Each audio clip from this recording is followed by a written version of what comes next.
Bersikap dewasa dong. Nah, seberapa sering kita mendengar kalimat itu diucapkan? Pertanyaannya adalah yang dimaksudkan bersikap dewasa ini yang bagaimana? Yang seperti apa? Apalagi kalau kemudian terdengar kalimat, jangan bersikap kekanak-kanakan. Memangnya ada apa dengan kekanak-kanakan? Memangnya apa yang salah dengan kekanak-kanakan? Tidak ada yang salah dengan kekanak-kanakan selama sikap itu keluar di waktu dan tempat yang tepat. Seperti apa uraiannya? Simak lebih jelasnya di Life Restoration serial video kali ini.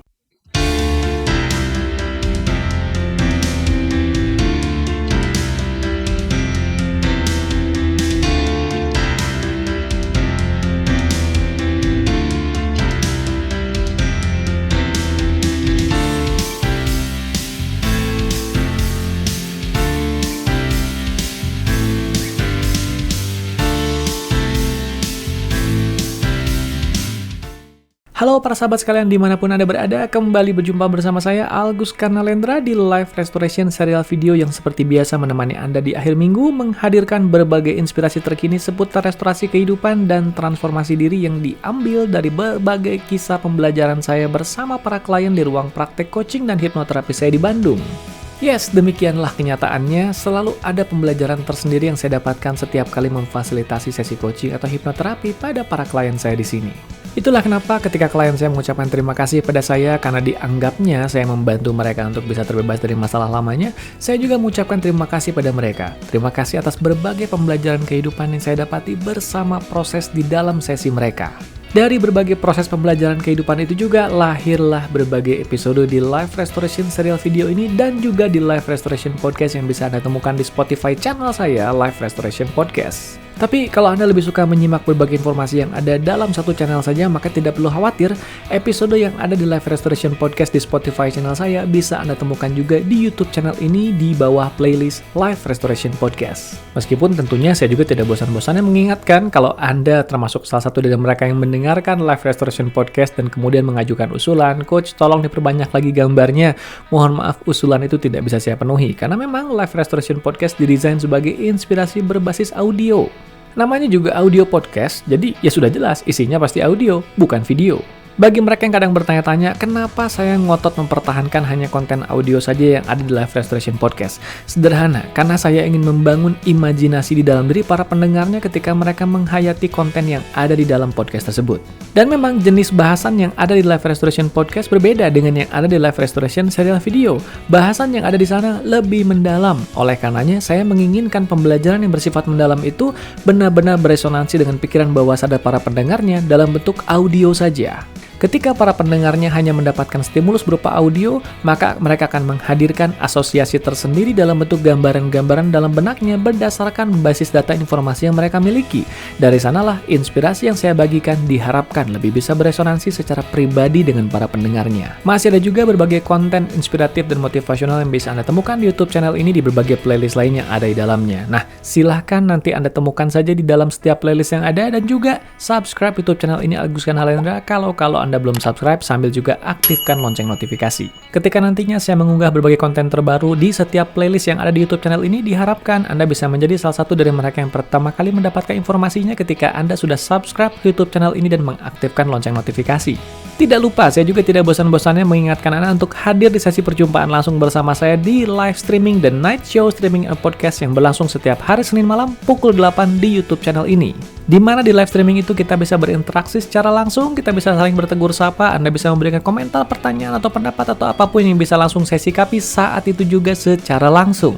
Tidak apa-apa untuk bersikap kekanak-kanakan. Hal itu menjadi judul dari episode di Life Restoration serial video kali ini. Tetapi jangan salah, judul itu juga jangan ditelan mentah-mentah begitu saja. Dengan kata lain, memang ada waktu dan tempat tersendiri di mana bersikap kekanak-kanakan justru akan lebih membantu kita untuk bisa menikmati situasi itu dengan lebih bermakna. Tapi sebelum kita masuk ke bahasan yang satu itu, hal pertama yang ingin saya kupas adalah bahasan tentang pentingnya bersikap dewasa. Kenapa saya ingin mengulas yang satu ini? Karena seringkali kalimat yang satu ini menjadi sebuah penegas yang dikatakan oleh banyak orang tapi tidak dengan makna yang seragam. Banyak orang mengatakan kalimat ini tapi tidak memperjelas makna di balik bersikap dewasa ini. Coba saya tanya pada Anda, kalau Anda disuruh bersikap dewasa, maka bersikap dewasa seperti apa yang kita maksudkan ini? Bukankah ada banyak cara untuk menggambarkan sikap dewasa ini dan setiap orang bisa mendefinisikan dengan caranya masing-masing? Sehingga kalimat dewasa dong seringkali membuat saya tergelitik untuk bertanya lebih jauh. Kira-kira yang dimaksud dewasa itu yang bagaimana sih sebenarnya? Ketika kemudian ada yang mengatakan, ya yang bertanggung jawab, ya sebut saja sikap bertanggung jawab, tidak perlu disebut sikap dewasa. Karena seringkali kedewasaan dengan tanggung jawab adalah dua hal yang berbeda. Tidak selalu orang dewasa bisa bertanggung jawab dan tidak semua anak-anak tidak bisa tidak bertanggung jawab. Tapi ini hanya bahasan pembuka saja, karena pada akhirnya bahasan inti kita adalah bisa bersikap kekanak-kanakan di waktu dan tempat yang tepat. Tapi kalau kita renungkan sebaris kalimat tentang dewasa dong. Nah, saya ingin tanya pada Anda, kira-kira bagaimana cara Anda memaknai bersikap dewasa ini? Kalaupun ada sikap-sikap yang seringkali diasosiasikan dengan bersikap dewasa ini seperti bertanggung jawab, tepat waktu, disiplin, rajin, dan lain sebagainya, bagi saya kalimat-kalimat itu bukanlah kalimat yang sebenarnya selalu terasosiasi dengan kedewasaan. Bahkan sikap-sikap itu bisa juga dimiliki oleh seorang anak kecil. Ada juga yang mengatakan dewasa itu maksudnya berani berkomitmen. Anak kecil juga ada yang berani berkomitmen. Jadi untuk yang satu ini saya rasa belum ada satu definisi yang jelas yang menegaskan apa arti dari bersikap dewasa ini. Tapi siapa tahu Anda punya pendapat sendiri, boleh tuliskan di kolom komentar. Siapa tahu itu bisa menjadi inspirasi bersama untuk kita saling belajar satu sama lain. Ingat, bukan hanya Anda yang belajar dari berbagai konten yang ada di YouTube channel saya. Saya pun banyak belajar dari berbagai komentar yang Anda masukkan di kolom komentar di YouTube channel saya. Sehingga hal ini menjadikan sesi pembelajaran ini bersifat dua arah. Dan itu yang saya sukai. Kenapa saya katakan penting untuk mendefinisikan arti dari bersikap dewasa ini? Karena kalau kita salah mendefinisikannya, kita bisa mendapati bahwa justru lebih banyak keburukan yang dilakukan oleh orang dewasa daripada oleh anak kecil. Jadi jangan sampai nanti kata-kata bersikap dewasa ini menjadi sebuah sugesti bagi kita untuk justru malah bersikap buruk. Anak kecil kalau sudah bertengkar atau berkelahi dengan temannya, mereka bisa dengan mudah saling minta maaf dan memaafkan satu sama lain, dan setelah itu mereka bisa kembali bermain dengan riang. Sementara bagi orang dewasa, hal ini bisa menjadi lebih sulit untuk dilakukan. Mereka bisa membawa dendam untuk bertahun-tahun lamanya dan menyiksa diri mereka dengan dendam itu. Jadi, apakah yang dimaksud dengan bersikap dewasa ini maksudnya bersikap pendendam? Harusnya tidak begitu kan? Saya pribadi sudah tidak pernah lagi menggunakan kata bersikap dewasa. Lebih baik langsung saja mengacu kepada sikap apa yang kita ingin orang itu tunjukkan, itu yang kita sebutkan. Kita ingin orang itu bertanggung jawab, ya sudah kita sebutkan sikap bertanggung jawab. Kita ingin orang itu berkomitmen, kita sebutkan sikap berkomitmen, dan seterusnya.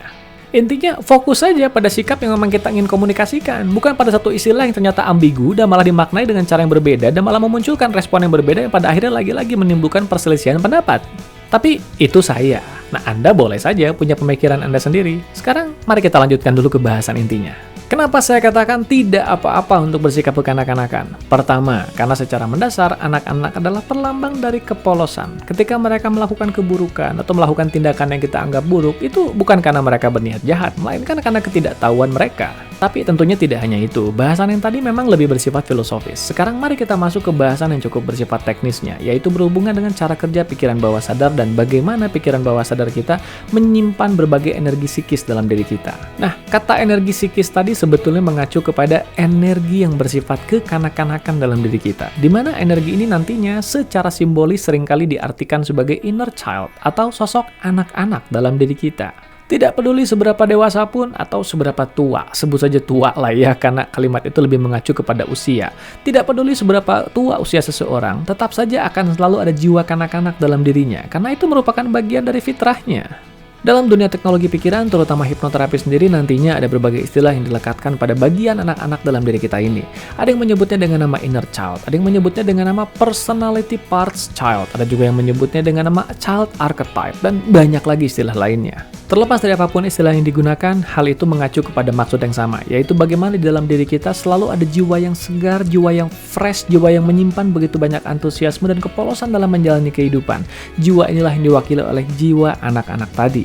Yes, anak-anak bisa menjalani hidup dengan kepolosan, dengan keterbukaan, dengan kesiapan untuk menjalani hari-hari dan menganggap hidup ini adalah sebuah petualangan. Bisa sedemikian berbeda dengan orang dewasa yang menjalani kehidupan ini dengan begitu banyak anggapan-anggapan yang buruk atau bahkan sudah terlanjur mengalami pahit manisnya kehidupan dan lebih banyak pahitnya yang menjadikan mereka memandang kehidupan ini buruk adanya. Secara filosofis, mari kita pahami apa saja sifat anak-anak yang positif yang bisa kita dapati penting bagi orang dewasa. 1. Bersikap terbuka. 2. Bersikap pemaaf. 3. Selalu siap untuk segala kemungkinan. Dan masih banyak lagi sikap-sikap lain yang sebetulnya kita tahu sikap itu mungkin terdengar filosofis, tapi kalau kita sebagai orang dewasa bisa memiliki berbagai sikap itu, bukankah hidup ini menyajikan begitu banyak petualangan untuk kita jalani? Kita lebih bisa memandang kehidupan ini dengan semangat tersendiri. Selalu ada rasa penasaran untuk menjalani hari esok karena kita tahu hari esok akan memberikan petualangannya tersendiri. Berbeda dengan sisi pemikiran dewasa atau tua yang mungkin saja sudah mengalami banyak pahitnya kehidupan sehingga mengatakan, aduh besok akan ada masalah apa lagi nih. Berbeda sekali bukan? Anak-anak juga adalah jiwa-jiwa yang bisa menikmati sebuah kesederhanaan. Bisa kita lihat bahwa ketika seorang anak mendapatkan makanan kesukaannya, mungkin saja hanya makanan sederhana, ia bisa duduk dengan begitu tenangnya, dengan begitu asiknya menikmati makanan kesukaannya itu seolah-olah tidak ada lagi hal apapun yang bisa mengganggunya, karena ia sedang asik dengan hal yang disukainya. Jiwa polos anak-anak juga belum membentuk berbagai macam kebahagiaan bersyarat. Mereka bisa menikmati berbagai kebahagiaan dalam bentuknya yang paling sederhana. Bukankah hal itu yang sebenarnya banyak orang dewasa atau tua rindukan saat ini? Berapa banyak orang dewasa yang hidup dengan ambisi dan nafsu pencapaian yang seolah tidak ada habisnya. Setiap kali mereka mencapai satu, mereka harus mencapai yang berikutnya lagi, dan semua itu tidak bisa memenuhi rasa cukup dalam dirinya. Pada akhirnya mereka larut dalam sebuah hidup yang hampa dan tidak tahu nilai kebahagiaan yang mereka perjuangkan dalam hidupnya. Kalau kita bandingkan seperti itu, bukankah jiwa anak-anak tadi memberikan lebih banyak kebahagiaan? Ketika pulang ke kampung halaman misalnya, atau kembali ke tempat di mana seseorang menghabiskan masa kecil dengan indah, berapa banyak di antara mereka yang ketika kembali ke tempat itu bisa merasakan akumulasi perasaan yang bergejolak dalam dirinya yang sedemikian sulit untuk digambarkan, tapi semua itu memberikan perasaan campur aduk yang memberikan rasa haru tersendiri.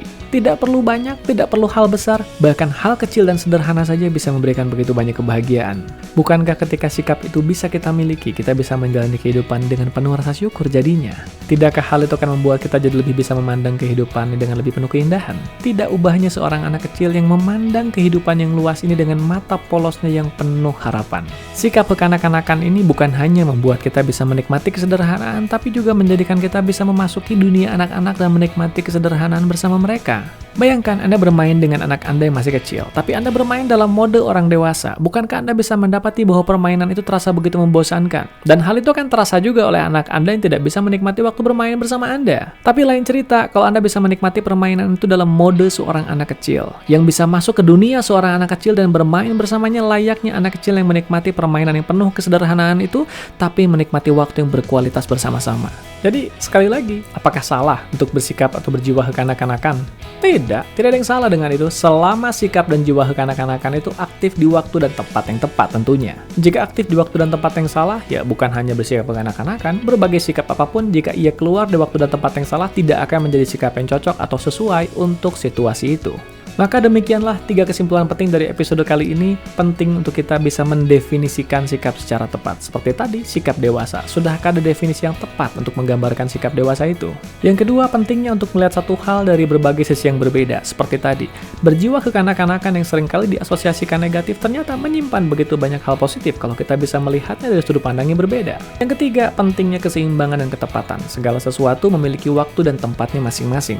Seperti berjiwa kekanak-kanakan atau bersikap kekanak-kanakan memiliki waktu dan tempatnya sendiri, yang ketika kita bisa mengeluarkannya di waktu dan tempat yang tepat, ia bisa memberikan kita kebahagiaan dari hal-hal kecil yang sederhana namun penuh makna. Maka demikianlah perjumpaan kita di Live Restoration serial video kali ini. Jadi kebahagiaan sederhana apa yang Anda ingin nikmati dengan jiwa kekanak-kanakan yang bisa mensyukurinya dengan penuh makna?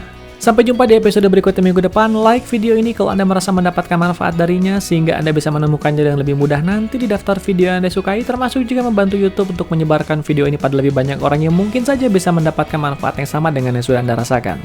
Kalau Anda senggang dan bisa menyempatkan diri untuk hadir di perjumpaan langsung bersama saya di live streaming setiap hari Senin malam, maka sampai jumpa di live streaming tersebut pada hari Senin malam pukul 8 waktu Indonesia Barat.